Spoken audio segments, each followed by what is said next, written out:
சென்னை உயர்நீதிமன்றத்திற்கு வெளியே போராட்டத்தில் ஈடுபட்ட அங்கன்வாடி ஊழியர்களை போலீசார் கைது பண்ணியிருக்காங்க. அந்த காட்சிகளை நம்ம பார்க்கலாம்.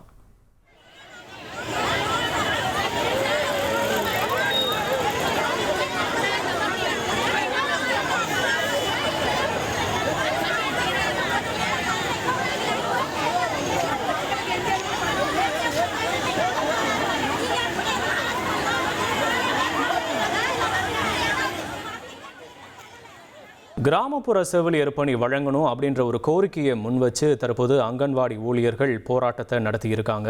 அங்கன்வாடி பணியாளர்களுக்கு பயிற்சி கொடுத்து கிராம சுகாதார செவிலியர்களாக நியமிக்க கடந்த 2020ஆம் ஆண்டு அரசாணை ஒன்று பிறப்பிக்கப்பட்டிருந்தது. இதன் அடிப்படையில் தான் தமிழகம் முழுவதும் 1500 பேர் கிராம சுகாதார செவிலியர்களாக நியமிக்கப்பட்டாங்க. இந்நிலையில் 2020ஆம் ஆண்டு அரசாணையை ரத்து செய்து 2023ஆம் ஆண்டு தமிழக அரசு ஒரு அரசாணையை பிறப்பிச்சிருந்தது.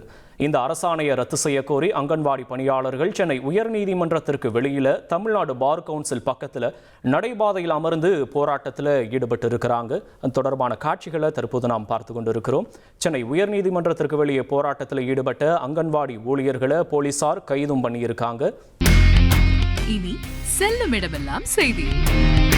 தந்தி டிவியின் வாட்ஸ்அப் சேனலை ஃபாலோ பண்ணினா செல்ல இருக்கும் இடமெல்லாம் செய்தி.